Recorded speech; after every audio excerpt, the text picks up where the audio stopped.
Hi everyone, my self सीमा। स्वागत है आपका यूनिक स्टडी ऑनलाइन क्लासेस में। और जो हमने अभी लास्ट क्लास की है उसमें हमने जो डिस्कस किया है मराठों के बारे में किया है। और मराठों में हमने शिवाजी को पढ़ना शुरू किया हुआ है, ठीक है।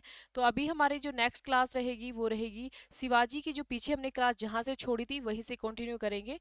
जैसे हमने पढ़ा था कि जो मराठों में हमें किस किस को पढ़ना है, पेशवा में किस किस को पढ़ना है, उसके बाद तीन आंग्ल मराठा युद्ध पढ़ने हैं, उसके बाद शिवाजी ने क्या कुछ किया, कौन कौन से किले जीते, कौन कौन से उसने जो है युद्ध किए, किस किस के साथ किए, उसके बाद वो जो है औरंगजेब की कैद से कब भागा, और उसके बाद आगे क्या उसने किया, वो प्रोसीजर हम अब पढ़ने वाले हैं, ठीक है।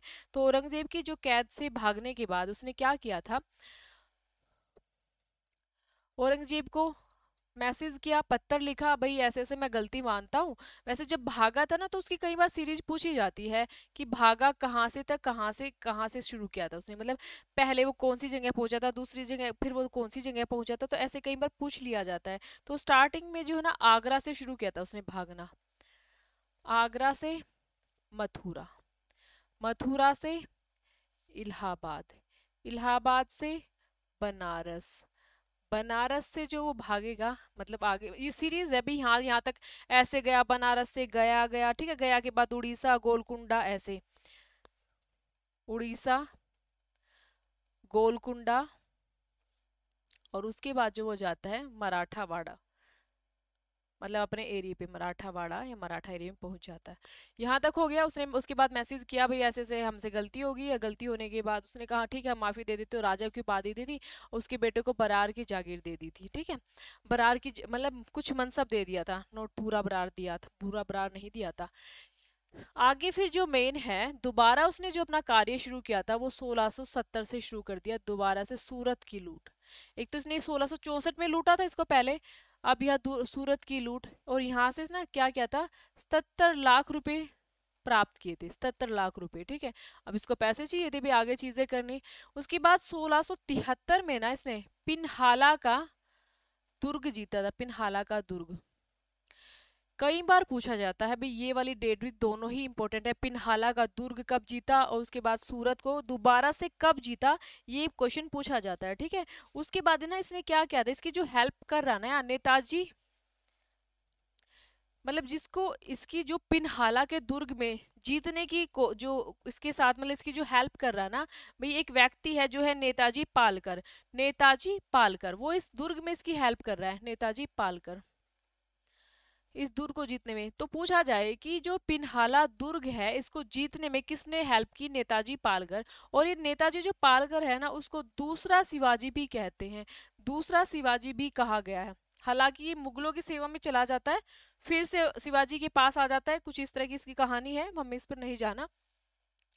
तो एक मेन जो ये एक सीरीज सिर्फ इसलिए याद करनी होती है, कई बार ऐसे सीरीज में लगाना डेट वाइज आपसे पूछा जाता है क्योंकि इसकी बहुत सारी डेट है, और डेट के लिए ही मैंने आपको ये टॉपिक पढ़ाया है। 1670 में, 1666 में तो इसके बर्थडे पे वो वहां गया ही था, और उसके वहीं पे उसको कैद कर लिया था, फिर उसके बाद उसको वो वहां से भाग गया था। जो अपना भागने के बाद अपनी जो स्टार्टिंग जो करता है वो 1670 से करता है, सूरत को दोबारा लूटेगा। 1673 में पिनहाला का दुर्ग जहाँ पे नेताजी पालकर इसकी हेल्प करते हैं और उसको दूसरा शिवाजी कहा जाता है, यहाँ तक हो गया। अब क्या करेगा, अब ये राज्यभिषेक कराएगा अपना 1674 में, 73 यहाँ पे हो गया, 1674 में राज्यभिषेक होगा अब इसका। अब ये गद्दी पर बैठे हैं, गद्दी पर, अभी तक तो ये भाग ही रहे थे, भाग ही रहे थे, ठीक है। तो शिवाजी का जो राज्यभिषेक होता है, शिवाजी का राज्यभिषेक वो होता है 1674। कहीं कहीं डेट 5 जून लिखी होती है, और कहीं कहीं 5 मार्च लिखी, नोट 5 6, 6 मार्च और 6 जून कुछ भी आ सकता है, ठीक है। तो बहुत सारी बुक्स की तो अलग अलग है, पर मेन जो एनसीईआरटी और मेन जो ऑथेंटिक बुकों में ये दो डेट मिलती है, ठीक है। उसके बाद नहीं तो 16 भी जून है। तो ये जो 1674 से 6 मार्च या 6 जून की जो डेट लिखी आएगी, तो आप मेनली हमसे 1674 ही पूछा जाता है। इसका जो राज्याभिषेक होता है वो रायगढ़, जो ने किला जीता था उस रायगढ़ में इसका राज्याभिषेक होता है, ठीक है। और जो इसका जो राज्याभिषेक होगा, एक तो पूछा जाता है कौन वहां पे मौजूद था, तो एक जॉर्ज ऑक्सटाइन था, जॉर्ज अंग्रेज ऑक्सटाइन था, वो वहां पे मौजूद था। जॉर्ज ऑक्सडाइन, ये अंग्रेज तो यहाँ पे मौजूद था। ठीक है, उसके बाद दूसरा और क्या पॉइंट था, इसकी जो पत्नी थी, जो हमने सेकंड नंबर पे पढ़ी थी ना, इसकी पत्नी क्या नाम था उसका, सोयराबाई। ठीक है, सोयराबाई थी यहाँ पे, जिसको राज्य महिषी का दर्जा मिला था। इसके ये सब भाई, अब ये गद्दी पर बैठना है, यहाँ पे पूरी पार्टी ऑर्गेनाइज हो रही है और हमें बस एक स्टोरी के रूप में याद करना है। भाई हम उस वाली पार्टी में गए, उसने वो वाली ड्रेस पहनी थी, वो वाली जो उसकी माँ थी वो इतनी उसको सबको बहुत इंपॉर्टेंस दे रही थी, वहाँ पे उन्होंने एक गुरु भी बुला रखा था, है ना। और वहाँ पे जो एडजेक्ट जो था वो होटल कौन सा था, रायगढ़ था। और ऐसे करके एक पूरी स्टोरी याद करनी है कि भाई हम है ना 1674 में गए थे और टाइमिंग था 6 मार्च का या 6 जून का, और वहाँ पे जो रायगढ़ में गए थे, वहाँ पे जो है एक अंग्रेज भी आया था जिसका नाम था जॉर्ज ऑक्सडाइन। और जो उसकी जो पत्नी थी ना, वो उसको क्या राजमहिषी की उपाधि यहाँ पे मिली थी, राज्य महिषी की उपाधि सोयराबाई को मिली थी।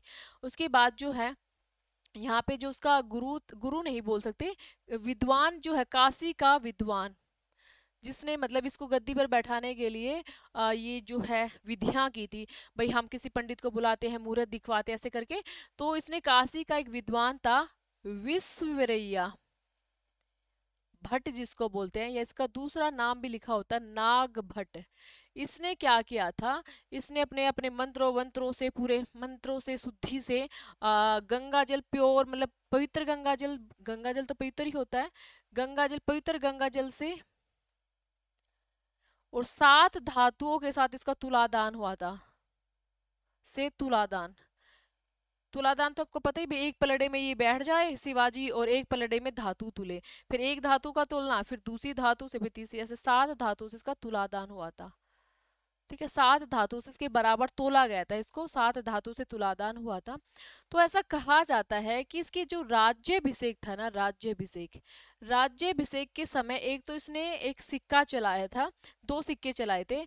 एक तो सोने का, जिसको हुण कहा गया, राज्यभिषेक के समय कहते हैं ना भाई मैं कुछ कुछ नया कुछ करूंगा, हम कहते हैं किसी कंपनी की ओपनिंग करना, जैसे कोई अचीवर्स पे कुछ ऐसी कोई चीजें होती है जो छूट कर देती है, जैसे हमारा मेरा जो कोर्स है अचीवर्स पे ही अवेल है, जैसे मैम का कोई छूट कर देना, या फिर ऐसा है कुछ भी ऐसी चीजें करना भाई जो मतलब किसको उनको फायदा हो, या कुछ वो चीजें के लिए यादगार रखी जाए। तो यहाँ पे क्या था, जो है ये सोना जो हुण, और उसके बाद जो सोने के सिक्के चले थे उसको हुण कहा गया था, और तांबे के सिक्के चलाए थे उसको सिवराई कहा गया था, सिवराई। ध्यान से देखना ये चीजें, अभी समझा दूंगी। उसने राज संवत भी चलाया था अपने राज्याभिषेक के समय, राज्य संवत, या जिसको बोल सकते हैं नया संवत चलाया था, या राज्य संवत इसको नाम दिया गया है। ये भी चीजें हुई थी, और यही चीजें हुई थी इसके राज्याभिषेक में। ऊपर से 12 दिन बाद इसकी माता की मृत्यु हो गई थी, जीजाबाई का। तो इसको लगा ये मेरे लिए अपसगुन हुआ और कुछ कमी ऐसी रह गई है जो मेरे को पूरी करनी है। तो इसने एक तांत्रिक तरीके से दोबारा अपना राज्याभिषेक करवाया था, जो एक तांत्रिक था निश्चल पूरी तांत्रिक, उससे अपना इसने दोबारा राज्याभिषेक कराया। तो पहले एक बार स्टार्टिंग से यहाँ से समझ लेते, फिर आगे चलते हैं। देखिए, शिवाजी का जो राज्याभिषेक है वो 1674 में रायगढ़ में हुआ था। एक विद्वान थे काशी के, जिनको विश्ववरैया भट्ट या नागभट्ट कहते हैं, उसने पवित्र गंगा जल से और 7 धातुओं का तुलादान हुआ था। राज्याभिषेक के समय इसने 2 सिक्के चलाए थे, एक सोने का जिसको हुण कहा गया, और एक तांबे का जिसको सिवराई कहा गया। उसके बाद इसने अपना जो एक नया कैलेंडर, नया संवत चलाया, जिसको राज्य संवत कहा गया था। तो ये है। अब इसके बाद ना इस राज्याभिषेक के 12 दिन बाद इसकी माता की मृत्यु हो जाती है। 12 दिन बाद माता की मृत्यु, माता की मृत्यु होगी तो इसको एक तरह से वहम सा हो जाएगा। क्या वहम हो जाएगा, भी मेरी माता क्यों मरी है, कुछ ना कुछ तो कमी रह गई है। तो इसने फिर ना यहाँ पे तो जो इसका राज्याभिषेक हो रहा है, जैसे मान ले जून में हो रहा है, ठीक है, यहाँ पे तो इसका राज्याभिषेक जून में हो रहा है। फिर इसने एक तांत्रिक तरीके से दोबारा राज्याभिषेक, दोबारा जो राज्याभिषेक इसने कराया, राज्याभिषेक वो एक तांत्रिक तरीके से कराया है अभी। ठीक है, तांत्रिक तरीका मतलब ये मंत्र मुंत्र से, ठीक है, काला जादू टोना जो भी होगा, तो इसने तांत्रिक तरीके से, तांत्रिक तरीके में जो व्यक्ति आता वो था निश्चल पूरी, तांत्रिक बोलते हैं इसको, निश्चलपुरी तांत्रिक, ठीक है। इससे इसने कराया था और वो टाइमिंग था जो है 22 सितंबर 1674, मतलब वो जून में हुआ था, ये सितंबर में हुआ उसी टाइम था। बस ये था कि ये फर्क बताया गया कि जून और ये मतलब दो डेट इसमें बताई गई है, ज्यादा कुछ भी हमें इसके बारे में नहीं याद रखना है, ठीक है। उसके बाद जो इसका अंतिम अभियान रहता है ना वो कर्नाटक का, अब भाई ये मरने वाला है 80 में, इसका जो अंतिम अभियान रहेगा ना वो रहेगा 1678 में। तो इसका अंतिम अभियान, इसका जो है अंतिम अभियान रहेगा वो रहेगा अंतिम अभियान 1680, कर्नाटक से जो है जिंजी अभियान, कर्नाटक अभियान, जिंजी अभियान। जिंजी अभियान में ना, जब ये जिंजी अभियान करता है यहाँ पे इस अभियान में ये ना कितने एरिया को जीतता है, देखिए एक तो जिंजी को, अंतिम अभियान में मदुरई को, वेल्लूर को, ये अपने एनी टाइम में जीत रहा है इन किलों को, मतलब इसके साथ लगभग 100 किले इसने जीत लिए थे, मतलब लगभग 100 किले इसने जीत लिए थे। और दक्षिण में फिर यहाँ पे इसने अपनी कैपिटल बना दी थी जिंजी, ठीक है। दक्षिण में जिंजी को राजधानी इसने बना दिया था। तो ये जस्ट मैं आपको समझा रही हूँ, इसने राजधानी बना दी, जीत जात लिया। इसका मेन जो पर्पस था अभियान का अंतिम, बीजापुर के आदिल शाह पर अधिकार करना, बीजापुर के आदिल शाह पर अधिकार करना। तो इसीलिए पूरे अभियान कर रहा था। तो क्योंकि बीजापुर से बहुत इरिटेट था, इसने सब कुछ इसी ने करवाया था इसके साथ, तो ये लास्ट में इतने पूरी कोशिश की। हालांकि इसकी 1680 में मृत्यु हो जाती है, 1680 में मृत्यु हो जाएगी। और मृत्यु होने के बाद फिर इसका जो है अंतिम संस्कार इसका बेटा राजा राम करता है, क्योंकि संभाजी इसका ज्येष्ठ पुत्र था, पर संभाजी उस वक्त कैद में था। और कैद में किसने किया हुआ था, इसी ने किया हुआ था, ठीक है। संभाजी को कैद जो किया हुआ था वो इन्होंने ही किया हुआ था। आखिर में वो थोड़ा ज्यादा अकड़ने लगा था, वगैरह करने लगा था, और कुछ केसेस ऐसे हुए थे मुगलों के साथ उसके, जिसकी वजह से शिवाजी ने उसको कैद कर दिया था। तो अब भाई शिवाजी तो चले गए, अब जो है इसके हम प्रशासन के बारे में पढ़ते हैं थोड़ा सा। जो जद्दूनाथ सरकार है उन्होंने इनके बारे में एक स्टेटमेंट दी है कि जो हिंदुत्व है, जहाँ हिंदू, जिसको आप हिंदू प्रजाति बोलते हैं, हिंदू प्रजाति में रचनात्मक और राष्ट्र निर्माता करने वाला अंतिम व्यक्ति जो है, मैं शिवाजी को ही मानता हूं, ऐसा जद्दूनाथ सरकार ने इनके बारे में कहा है। बाकी हम इनके प्रशासन के बारे में थोड़ा सा पढ़ लेते हैं। प्रशासन में सबसे मेन तो आपको एक पॉइंट इनका पता है कि इसके प्रशासन में अष्टप्रधान थे, अष्टप्रधान। तो ये अष्टप्रधान क्या थे, ये अष्टप्रधानी अधिकारी थे, 8 अधिकारी जो एक सचिव की तरह कार्य करते थे। ये स्वतंत्र नहीं थे, स्वतंत्र नहीं थे, एक सचिव की तरह कार्य करते, सचिव की तरह। तो इसकी थोड़ी सी चीजें ध्यान में रखना कि जो अष्टप्रधान की नियुक्ति है वो शिवाजी के द्वारा की जाती थी। ये स्वतंत्र रूप से कार्य नहीं करते थे, अपने अपने विभागों में ये शिवाजी के अधीन कार्य किया करते थे, ठीक है। तो एक सचिव की तरह कार्य करते थे, एक अधिकारी होते थे, और अपना अपने विभागों का इनका अलग अलग डिपार्टमेंट था। अष्ट प्रधान अलग है, अष्ट दिग्गज अलग है, अष्ट छाप अलग है, तो इन चीजों को ध्यान रखना। अष्ट दिग्गज तो हमें पता ना 8 तेलुगु कवि थे, अष्ट छाप थे जो ये भी एक कवियों का ही 8 भक्ति कवि थे, इसमें 8 भक्ति, वो 8 तेलुगु कवि थे दिग्गज, और अष्ट छाप है 8 भक्ति कवि थे। और अष्ट प्रधान जो हैं ये कौन थे, ये अष्ट प्रधान जो रहेंगे ये 8 व्यक्ति थे, 8 मंत्री थे, ठीक है, ये 8 मंत्री थे। तो ये चीजें आपको याद रखनी है। अब इनके नाम हमें याद करने हैं, कौन कौन थे, बस उनका डिपार्टमेंट क्या क्या था। सबसे पहले नंबर पे था आपका पेशवा, तो एक तरह से प्रधानमंत्री ही पद पर था, मतलब आप प्रधानमंत्री ही लगा लीजिए इसने, आज का प्रधानमंत्री जैसे। और छत्रपति के बाद दूसरा नंबर इसी का आता था, छत्रपति के बाद दूसरा नंबर इसी का था, ठीक है, दूसरा नंबर इसी का था। और यही मेन हस्ताक्षर किया करता था उसके बाद जो भी कार्य होते थे। दूसरा मतलब ये कोई सीरीज में याद करने की जरूरत नहीं है, बस हमें डिपार्टमेंट याद करने। एक आपको याद रखना वाक्य नवीस, पहले हम दूसरे नंबर पे करते अमात्य, अमात्य, या फिर आप बोल सकते हैं मजूमादार भी लिखा होता है इसको, मजूमादार। पहले मैं आपको एक बार नाम लिखवा देती हूँ। उसके बाद एक था सुमंत, सुमंत था, ठीक है। उसके बाद एक था वाक्य नवीस, एक था सचिव, सचिव जिसको सुरु नवीस भी बोला गया है, ठीक है। और एक था जो आपका, चार हो गए, पांच हो गए, छह हो गए, वाक्य नवीस हो गया है, मत्य हो गया है, सुमंत हो गया, सचिव हो गया है, और एक था पंडित राव, एक था न्यायाधीश, ठीक है। ये कुल मिला के कितने थे भाई? आठ थे। आठों के नाम हमें एक बार याद करने हैं। एक आपका हो गया सुमंत, हो गया अमात्य, हो गया सर ए नौबत, हाँ यहाँ पे लिख देते हैं सर ए नौबत।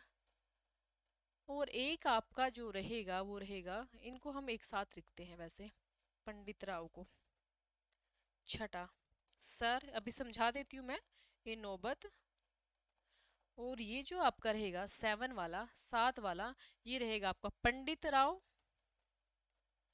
और उसके बाद आठवां जो आपका रहने वाला है, आठवां आपका रहेगा न्यायाधीश।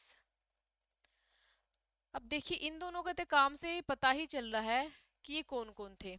ये जो दोनों थे, ये तो पंडित वाला कार्य कर ही रहा था, धार्मिक कार्य कर रहा था, धार्मिक मामलों में कार्य करता। धार्मिक कार्य मतलब कि भाई जो भी अनुदान देना है, किसी को भूमि देनी है, धार्मिक रूप से अनुदान देना, उनका हिसाब किताब रखना, कहाँ क्या धर्म में आपको खर्चा करना है, क्या चीजें करनी है, वो आपका ध्यान रखना।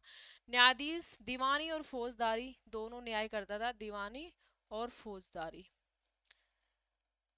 ठीक है। इन दोनों व्यक्तियों को सैन्य प्रशिक्षण की जरूरत नहीं थी, सैन्य प्रशिक्षण की जरूरत नहीं थी। बाकी सबको चाहिए था सैन्य प्रशिक्षण, पर इन दोनों को सैनिक प्रशिक्षण की जरूरत नहीं होती कि भी आपको सैनिक चीजें आनी चाहिए, युद्ध वगैरह आना चाहिए। तो इन दोनों के लिए छूट थी कि भी आपको सैनिक प्रशिक्षण नहीं, प्रशिक्षण मतलब जो है ट्रेनिंग नहीं होनी चाहिए, कोई जरूरी नहीं है आपकी आप उसमें मार्शल हो, मतलब माहिर हो, ये चीजें। तो ये जो न्यायाधीश है, न्यायाधीश जो न्याय करता था, न्याय के मामले में छत्रपति के बाद दूसरा नंबर इसी था। मतलब पहले जो छत्रपति न्याय करता था जो होता था, पर उसके बाद जो नंबर था इसी का था, ठीक है। इसका जो न्याय है उसका अंतिम फैसला सिर्फ सीधा छत्रपति के पास ही जाता था। आपको मतलब ये है, सुमंत के पास नहीं जाता था, वाक्यनवीस के पास नहीं जाता था, न्याय का मामला सीधा छत्रपति के इसके बाद जाता था, ठीक है। यहां तक हो गया। सर ए नौबत ये सेनापति था। और सबसे मेन इसके लिए बात याद रखने की, ब्राह्मण नहीं होना चाहिए था, इसको ब्राह्मण नहीं होना था। बाकी और सब ब्राह्मण हो सकते थे, ब्राह्मण नहीं होगा क्योंकि ये ब्राह्मण का कार्य है लड़ना, और इसको ब्राह्मण नहीं होना है क्योंकि ये तो सेनापति है। सॉरी, ब्राह्मण का काम लड़ना नहीं होता, तो इसलिए ब्राह्मण ही ये वाला जो पद है वो ब्राह्मण का नहीं होना चाहिए क्योंकि ये सेनापति है।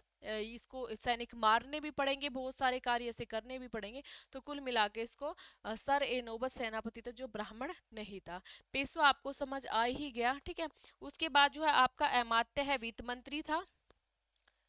आज का जो वित्त मंत्री होता है ना, आज का जो वित्त मंत्री होता है, पैसों का हिसाब किताब रखना, वो अमात्य था उस टाइम पे, या मजूमदार था। सुमंत, सुमंत जो रहेगा ये विदेश मंत्री था, विदेश मंत्री, ठीक है। या फिर जो है ये वाक्यान्वयन है, ये जो गृह मंत्री था, गृह मंत्री, ठीक है। गृह मंत्री भी था और इसके पास एक दो डिपार्टमेंट और थे, ठीक है। उसके बाद जो है आपका जो रहेगा, कौन रह गया भाई? आपका सचिव। सचिव था ये आपका दैनिक पत्राचार कार्य करता था, दैनिक पत्राचार। और इसका परगनों का कार्य भी इसके पास था, जो परगने होते ना, परगने, परगनों का कार्य भी होता था इसके पास। देखो अभी पहले तो आठों के आप नाम याद करने हैं, तो आठों के नाम तो इजीली हो जाते हैं, जब आपके सामने लिखे होंगे ना तो आपको तुरंत से याद आ जाते हैं। कई बार ऐसे याद तो नहीं आते भी आठों के आठों कैसे सुनाए, बट चार आप, तीन आपसे ये दे दिए, चौथा कोई और नाम दे दिए, तो आपको तुरंत से पता चल जाएगा कि भी अष्टप्रधान नहीं है, ठीक है। या चार में से कोई एक पूछ लिया कि अष्टप्रधान है कौन सा पद है, तो वो आपको तुरंत से याद आ जाएगा। पेशवा है, अमात्य है, सुमंत है, वाक्यनवीस है, सचिव है, सर ए नौबत है, पंडित राव है और आपका न्यायाधीश है, ठीक है। न्यायाधीश और जो पंडित राव है दोनों को सैनिक प्रशिक्षण की जरूरत नहीं थी। उसके बाद जो सरे नौबत है वो ब्राह्मण नहीं होना चाहिए था। उसके बाद जो है आपको जो इनके कार्य, आपको पंडित के कार्य धार्मिक थे, न्यायाधीश वाले के न्याय से रिलेटेड थे। उसके बाद पेशवा का तो प्रधानमंत्री था, उसके बाद जो सारे कार्य उसी को संभालने होते थे। और अमात्य को कई बार मजूमदार भी लिखा होता है, तो एक तरह से वित्त मंत्री था, ठीक है। वित्त से रिलेटेड जो है ये कार्य क्या करता था। और उसके बाद वाक्यान्वीस जो है गृह मंत्री जो था, और सूचना प्रसारण का कार्य भी इसका ही था, सूचना प्रसारण। सुमंत जो है वो विदेश मंत्री, आपको ये याद ही करने पड़ेंगे, इनमें कोई रट्टाफिकेशन वाली चीज तो है नहीं। सुमंत है विदेश मंत्री था, बस यही चीज आपको याद करनी है। सरे नौबत, पंडित राव, और ये सारे पॉइंट आपको याद रखने हैं, ठीक है। थोड़ा थोड़ा सा आप कैसे याद कर सकते हो, पंडित राव न्यायाधीश तो याद हो गए, सर ए नौबत भी याद हो जाता है। उसके बाद बचा कौन, सचिव। सचिव को आपको सुरु नवीस, हाँ, इसका दूसरा नाम जो था ना वो सुरु नवीस था। मैं आपको सिर्फ याद करने का थोड़ा सा देख रही हूँ कि कैसे कराऊं। शुरू नवीस, तो आप कैसे याद करोगे कि हमारा जो दिन शुरू होता है वो दैनिक पत्र से, समाचार पत्र से होता है। समाचार पत्र याद करना, वहीं पे परगने याद कर लेना। नेक्स्ट जो है वाक्य, वाक्य नवेश, नवाक्य नवीस में क्या याद कर सकते हो आप भी, गृह मंत्री ही गृह मंत्री है और वही सबको सूचना प्रसारण कर रहा है। सुमंत है, कोई सुमंत है वो विदेशों में भोज जाता है तो विदेश मंत्री है। तो इस तरीके से आपको याद करने हैं, ये इसके अष्टप्रधान थे, ठीक है। तो उसके बाद जो है इनके प्रशासन से कुछ और भी पॉइंट हमें याद करने होते हैं। जैसे इनका टैक्स कैसे लेते थे, राजस्व टैक्स जो है, भू राजस्व याद करना हमें, भू राजस्व शिवाजी के टाइम का भू राजस्व इनकी रेतवाड़ी व्यवस्था थी। तो पूछा जाए शिवाजी के काल में कौन सी व्यवस्था थी, तो रेतवाड़ी व्यवस्था थी।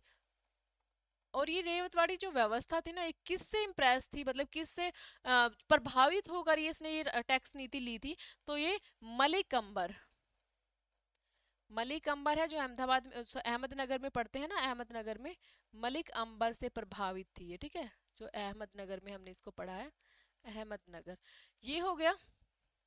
उसके बाद ये जो टैक्स लेते थे, कितना लेते हैं भाई, टैक्स जो लिया जाता था 2/3 मान ले, मतलब 40% ये टैक्स लेते थे।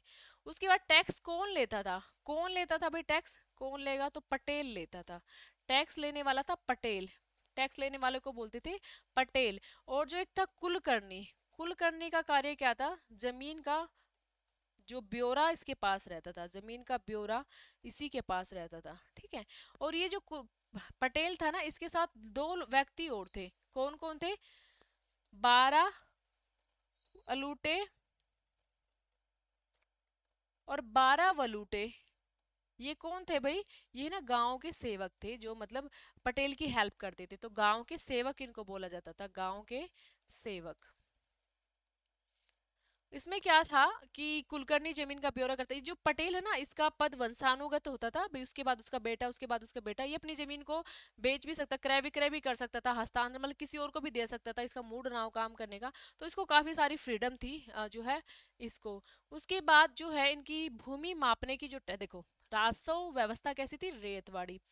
किससे इम्प्रेस थी ये, किससे प्रभावित थी, मलिक अंबर से। टैक्स कितना लेते थे, 40% लेते थे। टैक्स कौन लेता था, पटेल लेता था, ठीक है। उस जमीन, जो सारी जमीन था उसका ब्यौरा कौन रखता था, कुलकर्णी रखता था। पटेल की हेल्प कौन करते थे, 12 लूटे 12 वलूटे, ये 12 वलूटे हैं, ठीक है। ये वलूटे अलूटे कौन थे, गांव के सेवक हुआ करते थे, ठीक है। उसके बाद यहाँ तक याद हो गया। उसके बाद अब आपसे ये पूछा जाए कि जमीन कैसे, मतलब कैसे कैसे पार्टों में डिवाइड की गई थी, तो सबसे छोटी इकाई थी ना इनकी जमीन की, सबसे छोटे वाली इकाई, सबसे छोटी इकाई जो थी ना वो थी भाई इनकी सबसे छोटी इकाई बीघा, ठीक है। और जो एक बीघा होता था ना, एक बीघा वो कितने में होता था, तो एक बीघा ना वो 20 जरीब का होता था, 20 जरीब, या फिर काठी भी बोला गया, काठी, ठीक है। तो एक काठी कितने की होती थी, एक काठी या एक जरीब, जरीब बोल सकते हैं काठी, ये भूमि मापने की इकाई थी, जो ये थी ना भूमि मापने की इकाई थी। भूमि मापने की इकाई पूछी जाए कौन थी, कौन नहीं थी, कौन थी, कौन थी, जरीब थी। तो ये जो ना काठी या जरीब है ना, ये ना 5 हाथ बराबर है 5 अंगुल, ऐसे बोलते हैं कि 5 हाथ के बराबर होती थी 5 अंगुल। तो ये इनका कुछ अपना सिस्टम था भाई। तो ये आपको याद रखना है। इसमें एक चावर जैसे एक बीघा था ना, तो एक ऐसे चावर एक चावर भी था। एक चावर में क्या होते थे, 120 बीघा आते थे। ये वाली चीजें इसकी मतलब एक तरह से जमीन से रिलेटेड चीजें थी ये। और ये हमें याद करनी होती है। आपको पता ही है इनका जो टैक्स का सिस्टम भी अलग अलग था, आय के स्रोत भी इनके अलग अलग थे। और यही इनका है बिल्कुल। हाँ, एक कर था इनका, अगाऊ कर। अगाऊ, ये एक ऋण, ये ना जो किसानों को ऋण दिया जाता, किसानों को जो ऋण देते थे ना उसको अगाऊ बोलते थे। अब देखो मैं दोबारा से समझा देती हूँ यहाँ एक बार। सबसे छोटी इकाई बीघा थी, ठीक है। एक बीघे में मतलब हम कहते हैं ना अभी मतलब एक किले में कितने बीघे, एक बीघे में कितना क्या कनाल कुनूल जो भी होता है, और वो कितना पार्ट होता है, कितनी क्यारी होती है, इस तरीके से। तो एक बीघे में 20 जरीब होते थे, ठीक है। मतलब मान ले ये जो एक बीघा है इसमें 20 जरीब होते थे, ऐसे करके, है ना, 20 जरीब होते थे। ऐसा कहते हैं कि भाई जो एक जरीब है वो कितने के बराबर होती थी, वो 5 हाथ। भाई आपका ना कोई मतलब आपका जो है ना 5 हाथ, आपने ना 5 हाथ मतलब आपने आप ऐसे करते ना, 1 2 3 4 5, 5 हाथ के बराबर एक जरीब, जिसको 5 अंगुल भी कहा गया, 5 हाथ भी कहा गया। तो इसके बराबर क्या होती थी एक जरीब, हम ऐसे नहीं माप देते 1 2 3 4 5 6, है ना, ऐसे करके 5 हाथ मतलब एक जरीब, ठीक है। और एक बीघा मतलब 20 जरीब। तो 20 ऐसे करके आपको याद करना, इतना तो आप थोड़ा समझ सकते हो ना मैं आपको क्या समझाना चाह रही हूँ। उसके बाद एक वर्ड आता है भी यहाँ पे ना, चावर भी होते हैं। जैसे हम कहते हैं ना एक किला, तो एक चावर होता था जिसमें 120 बीघा आते थे, ठीक है। उसके बाद जो है पूछा जाए मापने की, जमीन को मापने की इकाई क्या थी, तो वो बीघा थी। और जमीन को मापने वगैरह का सब कार्य जो ब्यौरा कौन करता था, वो कुलकर्णी ही करता था। जो किसान है उनको टैक्स लेना पड़ता था कभी कभी बीज के लिए, खाद के लिए, तो उनको ऋण उठाना पड़ता था, उसको क्या बोलते थे, अगाऊ बोलते थे। यहाँ तक हो गया। अभी हम जो करने जा रहे हैं ये हो कर लिया हमने, टैक्स कर लिया, ये हमने अष्टप्रधान कर लिया, इसके प्रशासन को पढ़ रहे हैं ना। अभी हम करेंगे जो है जो इसकी सैनिक है, नौसेना है, पैदल टुकड़ी है, उनके बारे में हम पढ़ेंगे, सैनिकों के बारे में पढ़ेंगे, ठीक है। तो अभी हम पढ़ेंगे सैन्य प्रशासन। सैन्य प्रशासन, जितना मुझे नहीं लगता इससे बाहर आपको कहीं से भी क्वेश्चन मिलेगा, मेरे को तो नहीं लगता। इतना जो हम पढ़ रहे हैं इससे बाहर तो क्वेश्चन नहीं मिलने वाला। जो सैन्य प्रशासन जो आपका रहेगा ना, तो सैन्य प्रशासन में आपको क्या याद करना है कि ये काफी इंपॉर्टेंट है सैन्य प्रशासन इसका, जिसमें पैदल सेना होती है, और एक आपकी घुड़सवार होते हैं, घुड़सवार, और एक आपकी नौसेना होती है, नौसेना, ठीक है।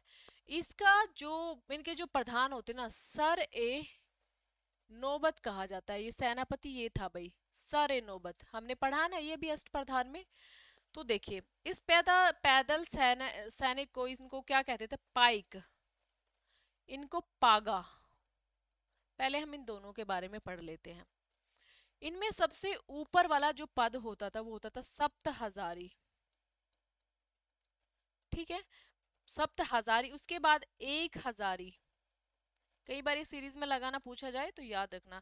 उसके बाद जुमलादार, उसके बाद हवलदार, और उसके बाद नायक। ये थे पैदल सैनिक में, जिसे डिवाइड किया हुआ था भाई, ये तेरे को ये पद दिया गया, तेरे को ये पद दिया गया। जो नायक था ना उसके पास ना 9 पैदल सैनिक होते थे। ये सबसे छोटी इकाई ये थी इसकी, 9 पैदल सैनिक इनके पास होते थे भाई। 9 सैनिकों पे एक नायक नियुक्त होगा, ऐसे ही करके जो पद बढ़ जाता था। लास्ट वाला जो था वो था सप्त हजारी, ठीक है। 7 हजार होंगे जिसके पास, उसको सप्त हजारी बोला जाएगा। देखो अगर मान ले 70 हजार सैनिक है, 70 हजार सैनिक हो गए, तो 70 हजार सैनिकों के लिए कितने सप्त हजारी होंगे, तो 10 होंगे ना, 10 सप्तहजारी, क्योंकि एक सप्तहजारी के पास 7,000 सैनिक होने चाहिए। समझ आ रहे हैं ना आपको? 70,000 सैनिक है, मान ले मेरे पास 70,000 सैनिक है, और मुझे उनको डिवाइड करना है अभी एक एक सप्तहजारी के अंडर में। मैं मेन हेड हो गई, मेरा नाम, मैं सर ए नौबत हो गई, सेनापति हो गई, ठीक है। अब मैं तो मेन हेड ही हूँ, पूरी की पूरी पैदल सेना का मेन मैं ही हूँ, पर मैं अकेली थोड़ी कुछ भी कर पाऊंगी, तो मुझे अपने अंडर में एक सप्तहजारी रखना होगा। सप्तहजारी कौन होगा? जिसके पास 7,000, एक व्यक्ति के पास 7,000 होंगे। तो अगर मेरे पास 70,000 सेना है, 70,000 लोग हैं पैदल, तो मैंने ना एक के बदले 7,000 देने हैं, तो मुझे कितनी टुकड़ियां बनानी पड़ेगी सप्तहजारी की? तो मेरे को 10 बनानी पड़ेगी। 10 मैंने अलग अलग डिवाइड कर लिया, भाई ये सप्तहजारी है, एक सप्तहजारी तू है, एक सप्तहजारी तू है। उस इनके अंडर में अब ये 7,000 को अकेले नहीं संभाल सकते, तो इन्होंने अपने अंडर में एक एक हजारों को मतलब डिवाइड कर लिया, ठीक है। तो 7 हो गए ना, तो 1,000 ही इनके अंडर में रहेगा, ठीक है। अब 1,000 भी अब खुद से नहीं संभाल पा रहे हैं, तो वो अपने हिसाब से मतलब इसमें जुमलादार को अपने हिसाब से डिवाइड कर रहे हैं, भी कितने कितने देने हैं। उसके बाद जो है उसके नीचे जो है हवलदार, अभी 100 देने हैं, तुम्हें 50 देने हैं। सबसे छोटा है वो नायक होता है। आगे हम तो कुल कुल मिला के आपको याद करना है, सप्तहजारी, 1,000, जुमलादार, हवलदार, नायक। सबसे छोटा हवलदार, सॉरी नायक, और उससे बड़ा वाला जो रहेगा वो रहेगा सप्तहजारी, ठीक है। थोड़ा सा कंफ्यूज ये है कि पता है इसमें आपको मतलब कई बार इनमें कंफ्यूजन कर देते हैं, तो इसलिए मैं आपको समझा रही हूँ। इनको घुड़सवारों को दो पार्टों में डिवाइड, बरगीर और सिल्हेदार। बरगीर में वो वाले सैनिक आते थे जिनको ना राजा अपनी तरफ से अस्त्र शस्त्र खाद वगैरह, मतलब सॉरी अस्त्र शस्त्र घोड़े वगैरह देता था। इसमें ये थे इनके अपने अस्त्र शस्त्र, अपने घोड़े, सब कुछ अपने होते थे, तो ज्यादा सैलरी नहीं को मिलेगी क्योंकि अपनी तरफ से अरेंजमेंट करते थे। इसमें क्या थे, मतलब दोनों मतलब बात सेम ही है तो ये घुड़सवारी थे, ये पागा ही, पर दो पार्टों में डिवाइड थे। इनसे जो ये अपने पास से लेके आते थे और ये उसके पास से लेके आते थे। तो इनमें जो था वो क्या था, सबसे ऊपर पंच हजारी था, मतलब यहाँ पे सप्तहजारी नहीं था, पंच हजारी था। पंच हजारी के बाद 1,000, 1,000 के बाद जुमलादार, और जुमला के बाद हवलदार था। यहाँ पे नायक नहीं था, हवलदार। तो ये थोड़ा सा ये डिफरेंस है जो आपको याद रखना भी, घुड़सवार में नायक नहीं था एक तो, और घुड़सवार में सप्तहजारी की जगह पंचहजारी था। तो इस हवलदार के पास 25 घुड़सवार होते थे, तो लास्ट सबसे छोटी का यही होती थी, ठीक है। ये याद हो गए आपको, और ये मेन है मुद्दा। अभी हम नौसेना को करेंगे अलग से। ये वाले पॉइंट आपको याद रखने हैं कि कौन भाई आपका पैदल सैनिक था, सेना में क्या क्या था, घुड़सवार में आपका क्या क्या था, तो वो बरगीर क्या था, उसके बाद पागा कौन थे, परगीर क्या था, सिलेदार कौन से सैनिक, सिलेदार कौन थे भाई जो अपने अस्त्र शस्त्र खुद रखते थे, बरगीर कौन थे जिनको भाई राजा देता था अपने अस्त्र शस्त्र घोड़े वगैरह, पागा किसको कहा गया था, घुड़सवारों को कहा गया था, पाइक किसको कहा गया था, पैदल सेना वाले को। इनका मेन हेड कौन होता, सर और सरे नौबत होता था। तो अभी नौसेना का जो मेन है वो सरखेल कहा जाता है। नौसेना को जैसे इनको पागा पाइक कहा गया, नौसेना में सरखेल कहा जाता था, नौसेना सरखेल, ठीक है। अब ये नौसेना, इनको क्यों जरूरत पड़ी नौसेना की, सिद्धि थे, सिद्धिया, सिद्धिया, इनसे पीछा छुड़ाने के लिए, या इनसे मतलब ये काफी परेशान करते थे इनको सिधिया। ये क्यों कौन थे सिधिया, सिधिया जो थे ना ये उनके अंडर में कार्य करते थे मुगलों के। ये तटीय क्षेत्रों पर लूटपाट किया करते थे और मुगलों को समर्थन करते थे, एक तरह से लड़ाकू जाती थी ये, और मुगलों को समर्थन करती थी। तो इनसे काबू पाने के लिए, इनको कंट्रोल करने के लिए नौसेना की जरूरत हुई शिवाजी को। तो शिवाजी ने पुर्तगालियों की हेल्प से नौसेना तैयार की थी, ठीक है। पुर्तगालियों की हेल्प से इसने नौसेना तैयार की है, और इसमें इसने अपना युद्धपोत है, और जो बोलते हैं आपके व्यापारी बेड़े हैं, काफी सारी चीजें इसने बनाई थी, तो वो चीज हमें याद रखनी है। तो इसके बारे में हम क्या याद करेंगे, सबसे पहले तो उसने 3 दुर्ग बनाए थे, ठीक है, 3 दुर्ग बनाए थे नौसेना में। एक तो विजय दुर्ग था। तो पूछा जाए भी दुर्ग को कितने बनाए गए, कौन कौन से दुर्ग, तो एक तो विजय दुर्ग था, एक सूरण दुर्ग था, एक सिंधु दुर्ग था। ये 3 दुर्ग किसके द्वारा बनाए गए थे, शिवाजी के द्वारा पुर्तगालियों की हेल्प से नौसेना में 3 दुर्ग बनाए गए थे, जो एक 1653, 60 और 64 में था, ठीक है। 1653, 1660 और 1664 में ये बनाए गए थे। तो ये किसकी हेल्प से बनाई गई, ये भी नौसेना पुर्तगालियों की हेल्प से बनाई जा रही है नौसेना। यहाँ पे याद रखना है। अब कई बार अड्डे भी पूछे जाते हैं, अड्डे मतलब जो है नौसेना के जो अड्डे बनाए गए थे वो कोलाबा था, ठीक है। तो नौसेना के जो अड्डे पूछे जाते हैं वो कौन कौन से थे भाई, कोलाबा, कल्याण और भिवंडी। कोलाबा, कल्याण और भिवड़ी, ये क्या थे, ये थे नौसेना अड्डे।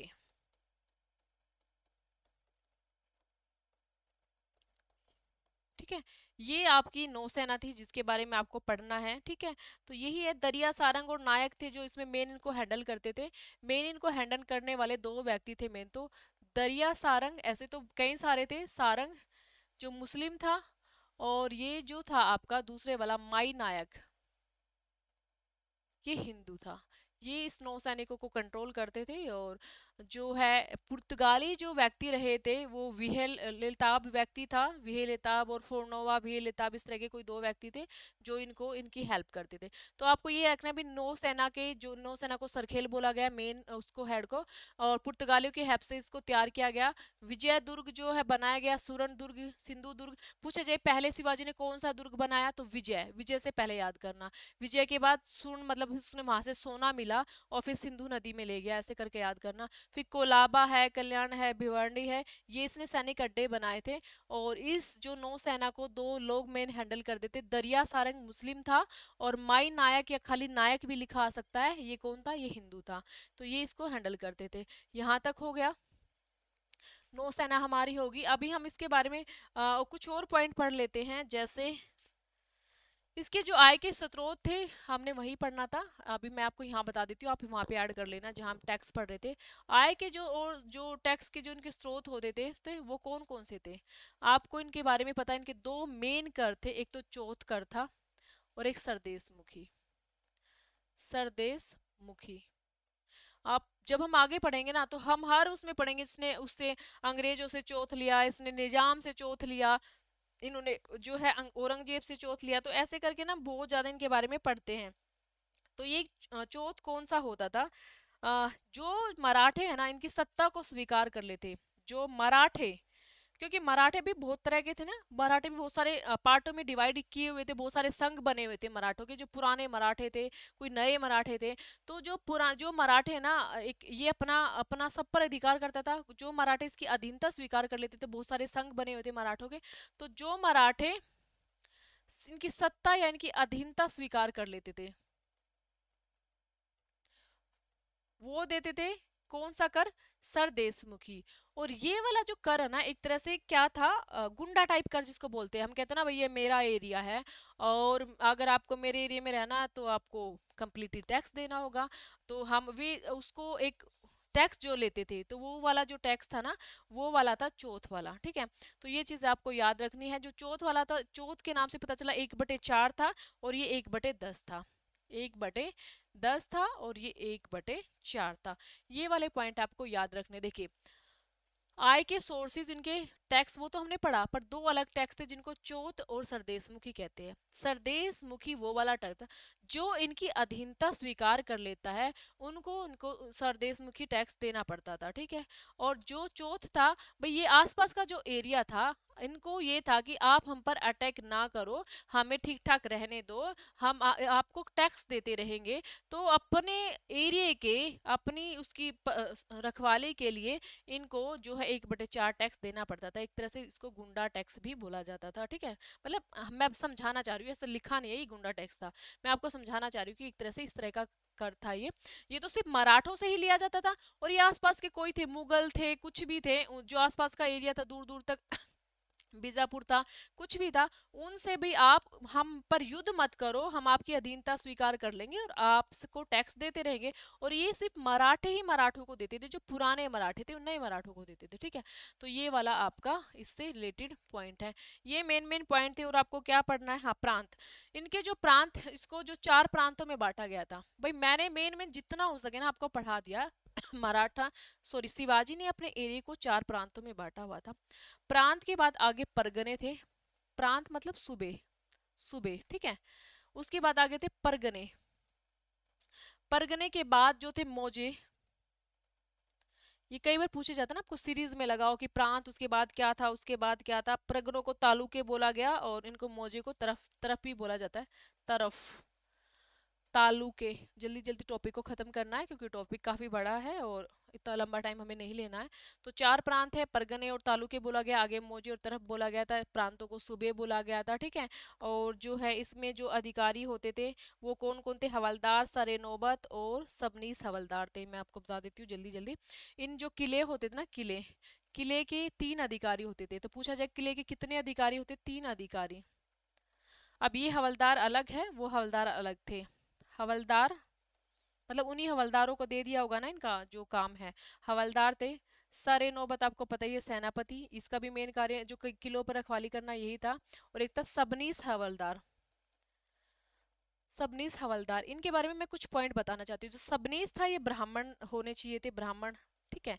ये जो थे प्रॉपर मराठे ही होने चाहिए थे, मराठे, ठीक है। पुराने मराठे, नए मराठे, कुछ भी हो सकते हैं। और इनका जो मेन कार्य होता था भाई दुर्गों का संगठन करना, ये हवलदार का ही कार्य होता था। तो किलों के इन तीनों लोग हैं जो रखवाली किया करते थे, ये हो गए हमारा। और असैनिक कार्य इसी का होता था।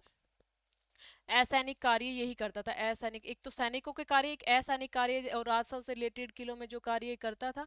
और उसके बाद जो है, हाँ, जो सैनिकों को रसद और खाद पानी पहुंचाते थे, रसद, खाद पानी और उसकी देख रेख करनी होती थी, उसका जो कार्य है वो नवीस के द्वारा किया जाता था, नवीस के द्वारा। भाई ये हमारा टॉपिक है ना, कंप्लीट हो चुका है। और इसमें हम मतलब शिवाजी को ऑलमोस्ट कंप्लीट कर लिया है। नेक्स्ट जो हम पेशवा करेंगे, एक बार से थोड़ा सा फिर मैं आपको, आपको जल्दबाजी में लग रहा हो तो बता देती हूँ। चार इनके प्रांत थे, चार, ठीक है। मतलब अपने पूरे के पूरे राज्य को जितना भी इसके अंडर में आता था, इसने चार प्रांतों में बांटा हुआ था। प्रांतों को क्या कहा गया था, सूबे, सूबा या सूबे। उसके बाद आगे इन्होंने इसको परगनों में बांट दिया। परगनों भी लिखा आ सकता, तालुकों भी लिखा आ सकता, तालुकों, क्योंकि आपका तालुको याद नहीं रहेगा तो आपको परगने छोड़ के तालुके याद रखना है, तालुके मतलब परगने। उसके बाद आगे इसने जो है मोजे में बांटा हुआ था, मोजे, जिसको तरफ भी कहते हैं, ऐसे करके आपको याद करना है। उसके बाद जो सब किले थे ना, किले के तीन अधिकारी होते थे। तीन अधिकारियों में पहले नंबर पे हवलदार, सरे नौबत और सबनीस हवलदार, तीनों व्यक्ति थे जिनके अंदर में ये कार्य संभलना होता था। हवलदार जो है मराठे ही होना चाहिए थे। सबनीस है जो ये ब्राह्मण होता था, और ब्राह्मण में जो क्या था, ये क्या करता था, असैनिक और राजस्व से रिलेटेड कार्य करता था। और नवीस का जो कार्य था वो क्या था, रसद, पानी, खाद वगैरह की देखरेख करना, उसका अरेंजमेंट वगैरह करना, ठीक है। ये पॉइंट आपको याद रखने। कुछ और नए जो भी पॉइंट मिलेंगे, हम एक आधा याद आएगा वो नेक्स्ट क्लासेस में डिस्कस कर लेंगे।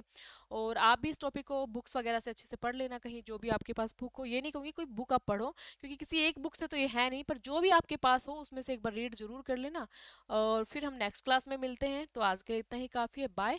नेक्स्ट क्लास में हम टॉपिक को ऑलमोस्ट जहाँ तक हो सके कंप्लीट करने की कोशिश करेंगे। Bye bye.